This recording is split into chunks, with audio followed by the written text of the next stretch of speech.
کے جان محمد صاحب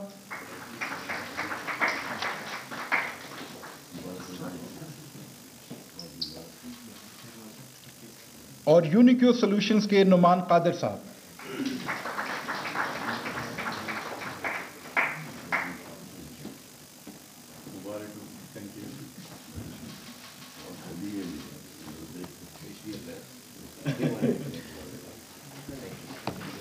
خواتین حضرات، اب میں دعوت دیتا ہوں prime minister of Pakistan honourable Imran Khan صاحب.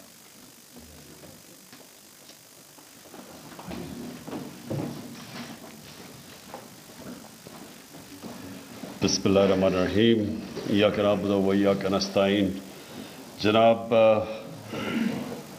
Khusro Bakhtiar, minister of industries, آپ کو اور آپ کی پوری منسٹری کو اور ٹیم کو میں مبارک دیتا ہوں.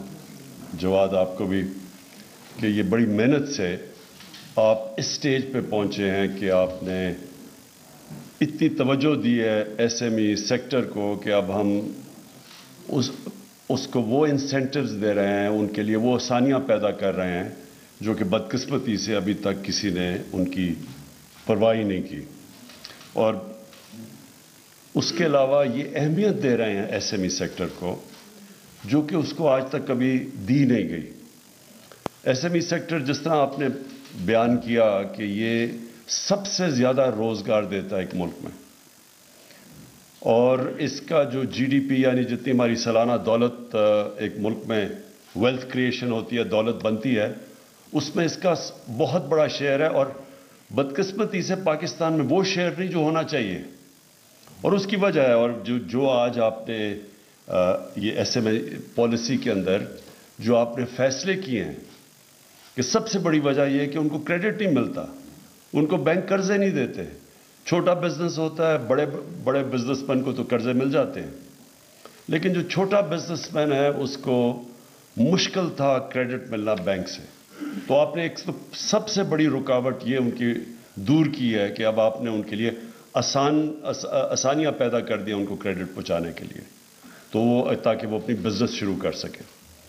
اور یہ ایک ملک میں جس میں سب سے زیادہ جنون ہوتا ہے، جو کہ ایک نوجوان ایک خاتون جو سمجھتی ہے کہ میرے پاس ایک آئیڈیا ہے، میں اس کو اب آگے بڑھانا چاہتا ہوں یا چاہتی ہوں، لیکن میرے پاس پیسہ نہیں ہے. اور وہ عموماً تو اپنے رشتہ داروں کے پاس، دوستوں کے پاس جاتے ہیں کہ جی مجھے تھوڑا پیسہ دو شروع کرنے کے لیے. اور جو مثلا امریکہ کے اندر جو انقلاب آیا اصل میں ٹیکنالوجی کا، وہ سلیکن ویلی سے آیا. لیکن سلیکن ویلی میں کیا ہوا؟ کسی کو آئیڈیا آتا تھا، اس کو ایک دم انہوں نے وینچر کیپٹل یہ شروع ہو گیا، انہوں نے ان کو بیک کیا، اس آئیڈیا کو بیک ہوئے، اور انہوں نے چانس لی، اور 26 سال کے نوجوان ملٹی بلینئر بن گئے. تو آئیڈیا کو بیک کیا. اور جو یوتھ ہوتی ہے اس کے اندر زیادہ جنون ہوتا ہے. میں جب اگر میں 18 سال سے اوپر ہوں، 25 سال تک، 30 سال تک آئیڈیلزم زیادہ ہوتی ہے، زیادہ بڑے خواب دیکھتے ہیں، وہ زیادہ ان کے اندر انٹرپرائز ہوتی ہے کہ میں وہ بننا چاہتا ہوں، میں یہ بننا چاہتا ہوں. بدقسمتی سے جیسی جیسی آپ کی عمر جاتی ہے، بیوی بچے ہو جاتے ہیں، پھر چانس انسان کم لیتا ہے، رسک نہیں لیتا کہ اگر میرا یہ وینچر فیل ہو گیا تو میرے بچوں کا کیا ہوگا، اسکولوں میں وہ بچے ہیں. تو وہ جو جنون اور انیشیٹو ہوتا ہے نا، وہ نیچے جانا شروع ہو جاتا ہے. تو سب سے زیادہ ضروری ہے کہ اس ایج پہ جب ایک نوجوان میں ایک جنون ہے کہ میں کچھ کرنا چاہتا ہوں، تو ایک گورنمنٹ فیسیلیٹیٹ کرے اس کو کریڈٹ پہنچائے، اسے کسی طرح بیک کرے. پرائیویٹ سیکٹر کو، جو وینچر کیپٹل ہے، اس کے اندر پرائیویٹ سیکٹر آئے. اور اب تو یہ جو انفارمیشن ٹیکنالوجی ہے، اس کے اندر ہم نے دیکھا ہے کہ 25 سال کے، جس طرح میں نے کہا، نوجوان کہاں سے کہاں پہنچ جاتے ہیں.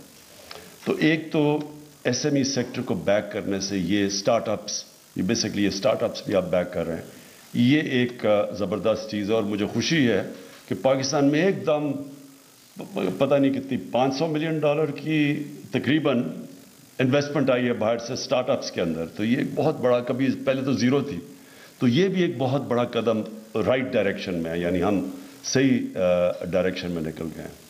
اور جو ہماری 22 کروڑ کی آبادی ہے اس کا اگر ہم نے پوری طرح فائدہ اٹھانا ہے تو یہ ضروری ہے کہ ہم اب اس اپنا جو یوتھ ہے, دنیا میں سیکنڈ ینگسٹ آبادی ہے پاکستان میں, اب اس یوتھ کو پوری طرح ہم فیسیلیٹیٹ کریں, مینیج کریں, ہیلپ کریں, اور اسٹیٹ پورا اپنا کردار ادا کرے. تو سب سے پہلے تو کریڈٹ ہو گیا. دوسرا مسئلہ یہ ہے کہ اگر انہوں نے کوئی چیز سیٹ اپ کرنی ہے, زمین اتنی مہنگی ہے شہروں میں کہ ان کے پاس وہ پیسہ ہی نہیں, اب وہ کدھر سے کیپٹل لے کے آئیں کہ اپنی کچھ کاروبار بھی شروع کریں اور زمین بھی خریدیں. تو اس کے لیے بھی آپ نے فیسیلیٹیٹ کر دیا ہے کہ گورنمنٹ اب ان کی مدد کر رہی ہے, لیز کے اوپر ان کو پلاٹس دے گی. یہ سیکنڈ آپ نے بہت بڑا کام کر دیا. تیسری چیز ریڈ ٹیپ. ہمارے ملک میں یہ بہت بڑا مسئلہ بن گیا. میں جب اسکول میں تھا تو تب پاکستان اس سارے خطے میں, ایشیا میں سب سے تیزی سے ملک وہ آگے بڑھ رہا تھا. ہمیں ابھی بھی یاد ہے کہ ہمارے اسکولوں کے اندر ملیشیا سے شہزادے آیا پڑھتے تھے, مڈل ایسٹ سے سارے لوگ ہماری یونیورسٹیز میں پڑھتے تھے, میڈیکل کالجز میں آتے تھے, ہماری ڈگری ساری دنیا میں مانی جاتی تھی. اور تو اور اب ملک کی اگر اہمیت دیکھنی ہے تو ملک کا پریزیڈنٹ جب گیا امریکہ 60s میں تو ان کا پریزیڈنٹ ایئرپورٹ پہ اس کو ریسیو کرنے آیا.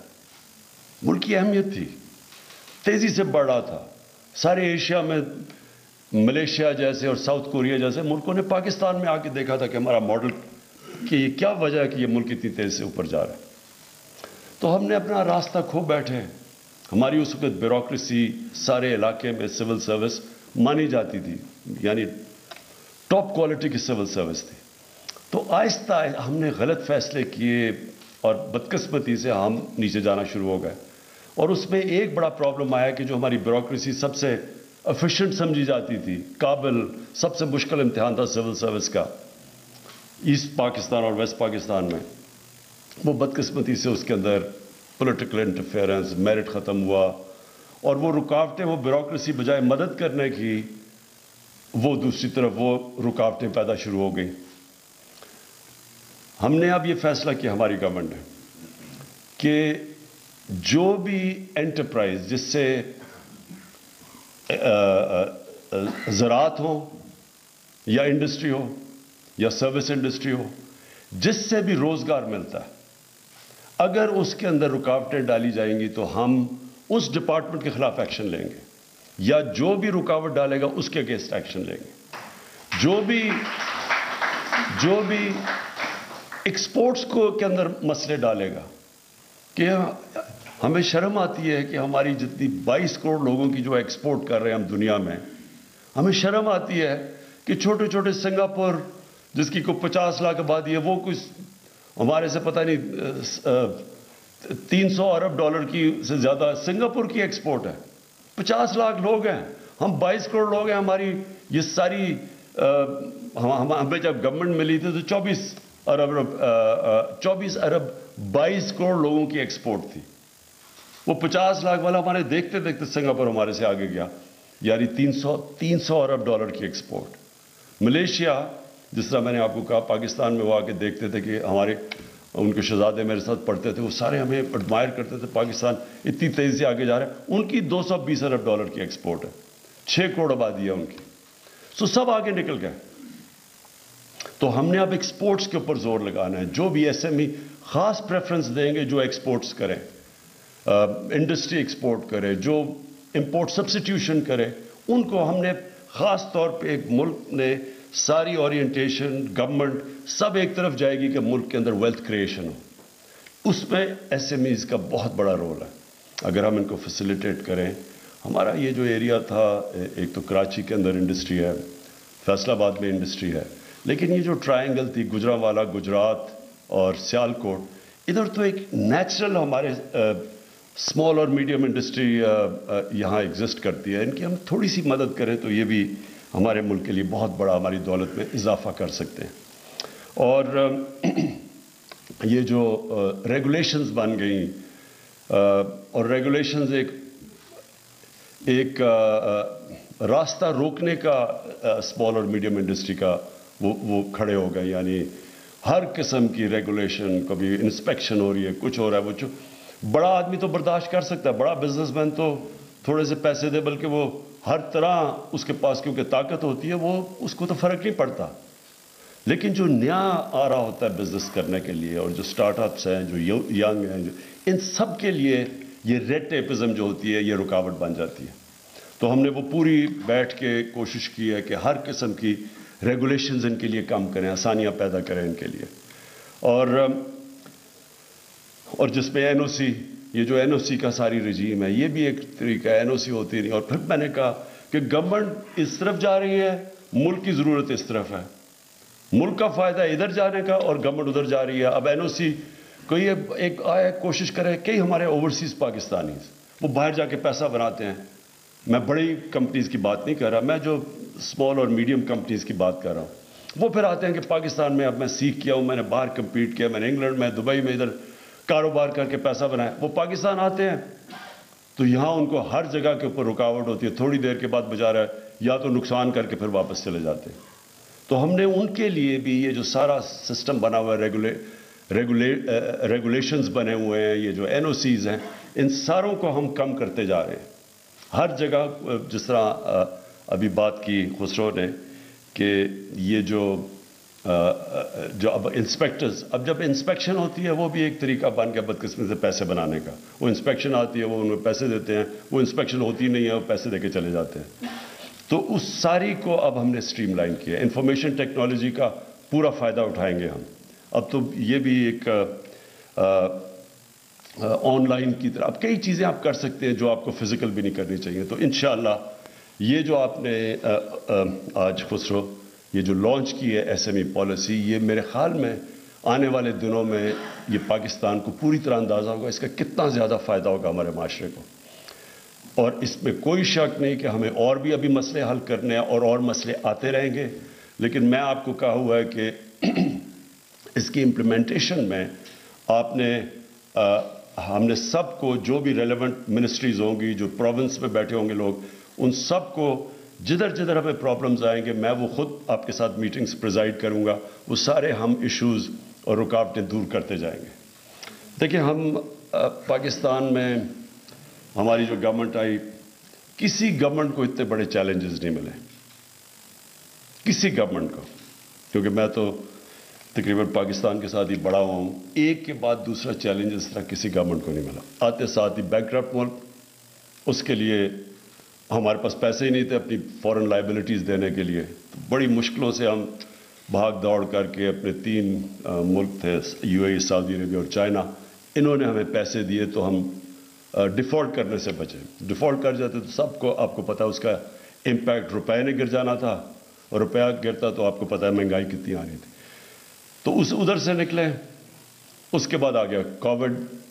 آپ کو سب کو پتہ ہے کہ یہ 100 سال میں ایک جس طرح کا کرائسس آئی ہے ایک دفعہ آتا ہے 100 سال میں. اتنا بڑا کرائسس کسی گورنمنٹ نے نہیں فیس کیا. اللہ کا کرم آپ کے سامنے جس طرح پاکستان نکلا ہے, ہم تو چھوڑیں, دنیا اس کو اپریشیٹ کرتی ہے. اکانومسٹ کہتا ہے کہ جو Economist magazine, WHO, economic forum, سب میں انہوں نے کہا کہ جو ملک نے سب سے بہترین طریقے سے اس میں سے نکلا ہے, اکانومی بھی بچائی, لوگوں کو بھی بچائے, وہ ہے پاکستان. ہاں یہ ویسے میں کہہ دوں کہ یہ پھر سے ایک اور لہر آ رہی ہے, ایک اور چیلنج ہمارے سامنے آ رہا ہے, اور انشاءاللہ اس سے بھی نکل جائیں گے. اکانومی ہم نے اپنی بند نہیں کرنی, SOPs رکھیں گے, اکانومی بند نہیں کریں گے. پھر اس کا افغانستان کا کرائسس, وہاں جب ان کی کرنسی گری, انہوں نے پاکستان سے ڈالرز خریدنے شروع کیا, ہمارے روپے پہ پریشر پڑ گیا. اور پھر جس طرح یہ کموڈٹی کا جو ایک دم پرائس سپائرل ہوا کیونکہ سپلائی شارٹیجز ہوئے, تو پہلے ہمیں ڈی ویلیویشن سے مہنگائی کو ہم نے سنبھالا, اور اس کے بعد کووڈ سے بچے تو پھر یہ کموڈٹی پرائسز اوپر چلی گئی جس طرح آپ سب جانتے ہیں. تو وہ ایک اور مہنگائی کی لہر آئی اور ساری دنیا میں آئی ہوئی ہے. تو یہ ہمیں سارے کرائسس فیس کیے. لیکن اس کے باوجود آج آپ دیکھیں کہ پاکستان کی تاریخ کی ریکارڈ ایکسپورٹس, یعنی ملک کی دولت کیسے بڑھتی ہے, ایکسپورٹس بڑھتی ہیں. ریکارڈ ایکسپورٹس پاکستان کی, ریکارڈ ریمیٹنسز پاکستان کی, یعنی اوورسیز پاکستانیوں نے اس گورنمنٹ کے اوپر سب سے زیادہ اعتماد کیا اور انہوں نے اپنے